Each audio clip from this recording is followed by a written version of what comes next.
ದಲಿತ ಪರ ಸಂಘಟನೆಗಳಿಂದ ಭೀಮ್ ಕೋರ್ಗಾಂವ್ ವಿಜಯೋತ್ಸವ ಆಚರಣೆ. ನಗರದ ತಾಲೂಕು ಕ್ರೀಡಾಂಗಣದಿಂದ ವಿವಿಧ ದಲಿತ ಪರ ಸಂಘಟನೆಗಳಿಂದ ನಡೆದ ಭೀಮಾ ಕೋರ್ಗಾಂವ್ ವಿಜಯೋತ್ಸವದ ಬೃಹತ್ ಮೆರವಣಿಗೆಗೆ ವಾಲ್ಮೀಕಿ ವಿದ್ಯಾಭಿವೃದ್ಧಿ ಟ್ರಸ್ಟ್ನ ತಾಲೂಕಾಧ್ಯಕ್ಷ ಹಾಗೂ ಡಾಕ್ಟರ್ ಬಿಆರ್ ಅಂಬೇಡ್ಕರ್ ಸರ್ವಧರ್ಮೀಯ ಸಂಘಟನೆಯ ಗೌರವಾಧ್ಯಕ್ಷ ಬಿಎಂ ಸತೀಶ್ ಅವರು ಚಾಲನೆ ನೀಡಿದರು.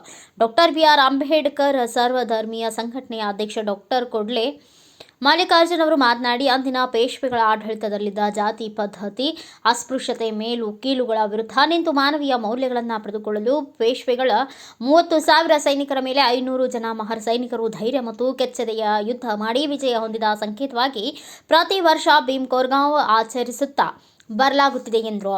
ಡಾಕ್ಟರ್ ಬಿಆರ್ ಅಂಬೇಡ್ಕರ್ ಸಂಘದ ತಾಲೂಕಾಧ್ಯಕ್ಷ ಚಿಕ್ಕಬಳ್ಳಾರಿ ನಾಗಪ್ಪ ಅವರು ಮಾತನಾಡಿ, ಪೇಶ್ವೆಗಳ ವಿರುದ್ಧ ಹೋರಾಡಿ ವಿಜಯ ಸಾಧಿಸಿದ 500 ಸೈನಿಕರ ಪೈಕಿ 22 ಸೈನಿಕರು ಮರಣ ಹೊಂದಿರುತ್ತಾರೆ. ಆ ನೆನಪಿಗಾಗಿ ಭೀಮಾ ನದಿ ತೀರದಲ್ಲಿ ವಿಜಯ ಸ್ತಂಭವನ್ನು ಸ್ಥಾಪಿಸಲಾಗಿದೆ. ವಿಜಯ ಸ್ತಂಭದ ಮಾದರಿ ಮೆರವಣಿಗೆಯಲ್ಲಿ ತಾಲೂಕಿನ ಸುತ್ತಮುತ್ತಲಿನ ಗ್ರಾಮದಿಂದಲೂ ನಮ್ಮೆಲ್ಲ ದಲಿತ ಪರ ಸಂಘಟನೆಗಳ ಪದಾಧಿಕಾರಿಗಳು ಭಾಗಿಯಾಗಿ ಕಾರ್ಯಕ್ರಮ ಯಶಸ್ವಿಗೊಳಿಸಿದ್ದಾರೆ ಎಂದು ತಿಳಿಸಿದರು. ತಾಲೂಕು ಕ್ರೀಡಾಂಗಣದಿಂದ ಸಂವಿಧಾನ ಶಿಲ್ಪಿ ಡಾಕ್ಟರ್ ಬಿಆರ್ ಅಂಬೇಡ್ಕರ್ ವೃತ್ತದಲ್ಲಿರುವ ರಾಜಬೀದಿಗಳಲ್ಲಿ ಮೆರವಣಿಗೆ ಸಾಗಿದ. ಮೆರವಣಿಗೆಯಲ್ಲಿ ನೀಲಿ ಬಾವುಟಗಳನ್ನು ಹಿಡಿದು ಯುವಕರು ಕುಣಿದು ಸಂಭ್ರಮಿಸಿದರು. ಇದೇ ವೇಳೆ ದಲಿತ ಪರ ಸಂಘಟನೆಗಳ ಮುಖಂಡರಾದ ವೀರೇಶ್ ಎಚ್, ಗಣೇಶ್ ದರ್ಗಪ್ಪ ಸೇರಿದಂತೆ ಇನ್ನಿತರ ಪದಾಧಿಕಾರಿಗಳು ಉಪಸ್ಥಿತರಿದ್ದರು. ಬ್ಯೂರೋ ರಿಪೋರ್ಟ್ ಶ್ರೀನಿವಾಸ್ ನಾಯಕ್, ಭಾರತ ವೈಭವ ನ್ಯೂಸ್, ಸಿರುಗುಪ್ಪ.